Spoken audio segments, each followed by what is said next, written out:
física C, a física do invisível. Eu acho que é a física mais perigosa, que a gente tem que ter mais carinho por ser a física nova. As outras físicas tu está revisando, a galera que fez um bom primeiro e segundo ano, na verdade, tira de letra. Essa aí é perigosa, nós temos que ter atenção com ela. Vamos fazer uma revisão bem completa para dar chance de a gente corrigir a tarefinha, né? Uma tarefinha que eu tinha te passado por esses 15 dias.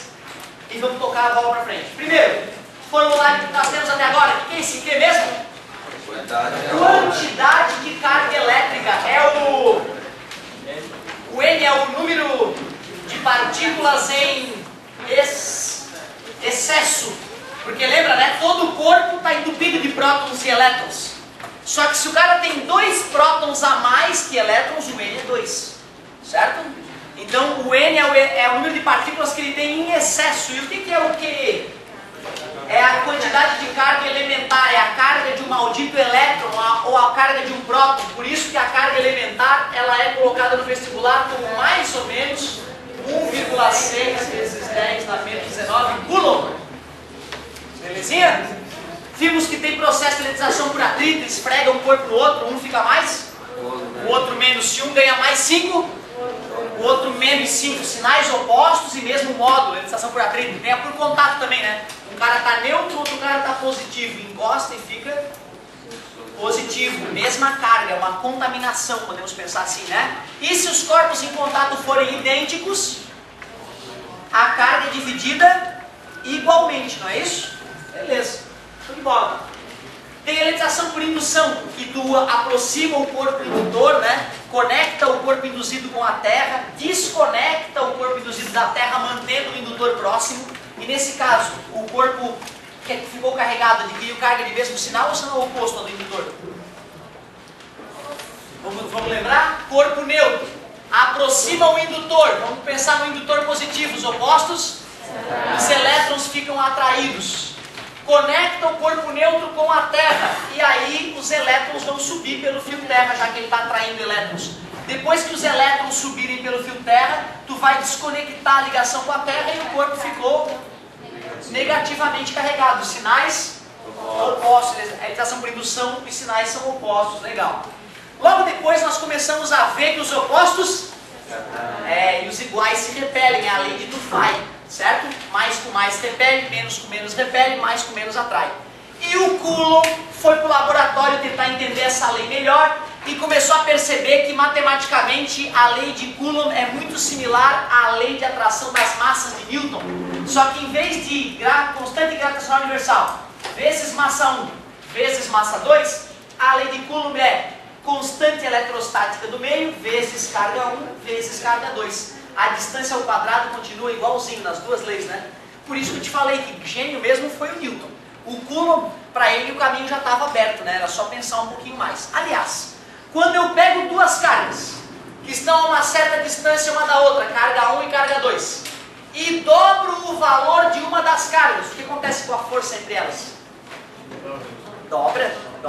Eu triplico uma das cargas. Triplica. Eu dobro e triplico. 6 vezes, né? Lembra que é multiplicação, é vezes. E se eu dobro a distância, cai 4 vezes a força, porque é elevado ao quadrado. Se eu triplico a distância, cai 9, porque 3 ao quadrado é 9. Show de bola.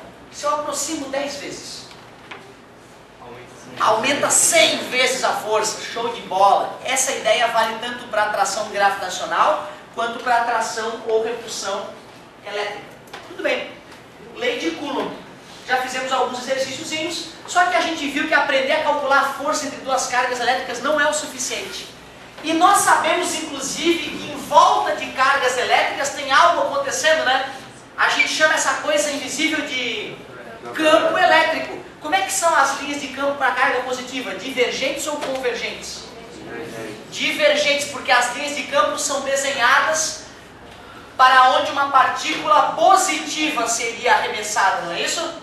Como os iguais se repelem, uma partícula positiva seria repelida. É isso aí. Então estou desenhando as linhas de campo.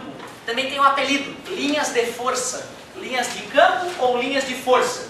Bom, se fosse uma partícula negativa, Claro que a galera deve lembrar então que as linhas apontam no sentido oposto. Esse campo é chamado de campo de aproximação. E eu lembro, acabei de ver inclusive no caderno de uma colega, caderno organizadinho, que eu escrevi o que eram as linhas de campo. São representam a trajetória de uma partícula positiva abandonada na linha de campo, não é isso? Só que eu vejo agora no volume 2, tu vê, no volume 2 é que ele começa a falar para valer das linhas de campo. Né? Então a matéria realmente está muito intrincada. Eu sem querer já estava falando das primeiras aulas do volume 2 já quando eu falei das linhas de campo. Só que no volume 2 ele faz uma análise mais completa das linhas de campo. E agora então eu quero aproveitar para a gente melhorar os nossos conceitos de linha de campo. Eu quero escrever algumas coisas mais aqui antes da correção da tarefa. Então escreverei algumas propriedades das linhas de campo.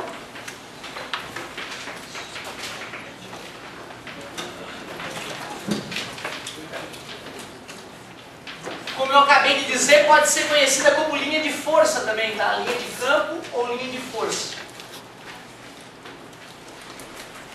Além daquela propriedade que eu já havia escrito, ou seja, que as linhas de campo representam a trajetória de uma partícula positiva, tem algumas outras coisas interessantes. Tá? Mas eu vou repetir aquela, de tão importante que ela é. Representam a trajetória de uma partícula positiva abandonada na linha de campo.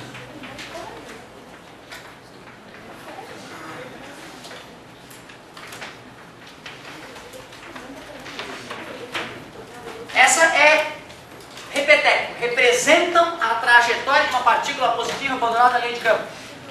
Agora olha só, gente. Se nós fôssemos analisar o campo elétrico aqui no ponto A e no ponto B, aonde que o campo elétrico seria mais intenso? No A. Por que é no A? Porque está mais próximo. E tu concorda que no ponto A as linhas estão mais próximas umas das outras do que no ponto B? Ou seja, quanto mais próximas as linhas de campo, mais intenso é o campo. A proximidade entre as linhas de campo fala a intensidade do campo.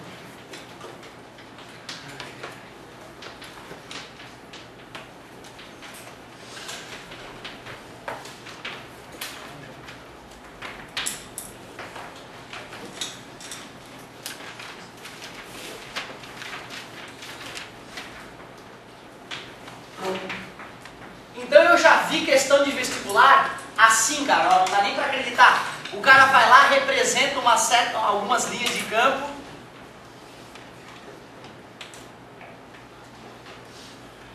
e coloca vários pontos, ponto A, ponto B, ponto C, ponto D, e pergunta onde o campo é mais intenso. No C, porque as linhas estão mais próximas ali. Tu acredita, tem pergunta de vestibular que é assim.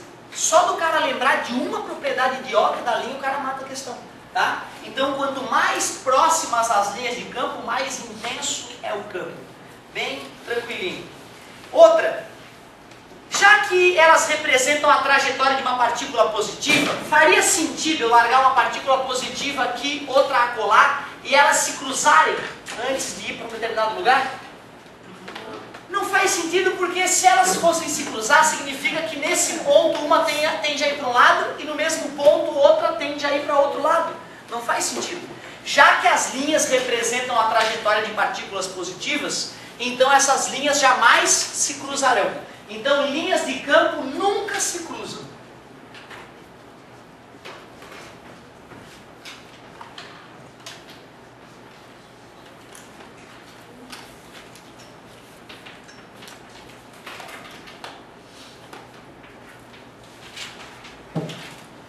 Não precisa ser sempre linha reta, então? Não são necessariamente linhas retas. Inclusive, quando eu representei uma carga positiva e uma negativa, uma próxima da outra, eu fui fazer a representação das linhas de campo e ficou assim, bem esquisitão.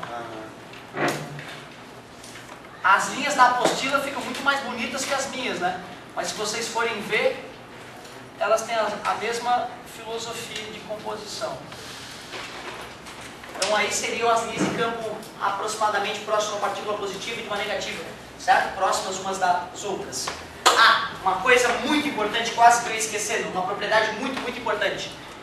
Nós na última aula, eu ainda vou revisar isso nessa aula, começamos a trabalhar com a definição de campo elétrico, que é o que tem a ver com a nossa tarefa, certo? Eu, como estava revisando linhas de campo, achei prudente já colocar as propriedades que já é volume 2, isso aqui, ó. Isso aqui já está no teu volume 2, tá? Galera, uma coisa importante. Se eu fosse desenhar o vetor campo elétrico nesse ponto, ó, ele é tangente à linha de campo, ó. Então o vetor campo elétrico nesse outro ponto, ele já aponta para lá, ó, porque ele é sempre tangente à linha de campo.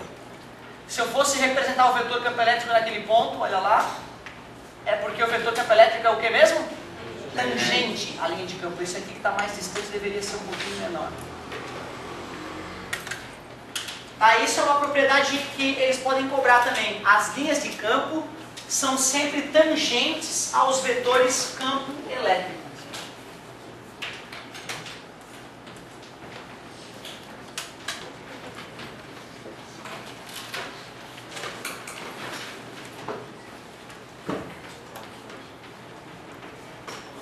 Aí está de bom tamanho por enquanto.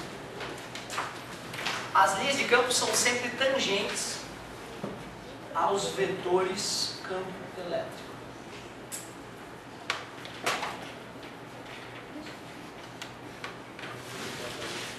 Beleza. Mas antes ainda de corrigir a tarefa, eu quero revisar essa história de campo elétrico com vocês, a definição de campo elétrico. Ó, lá estão os vetorizinhos tangentes às linhas de campo.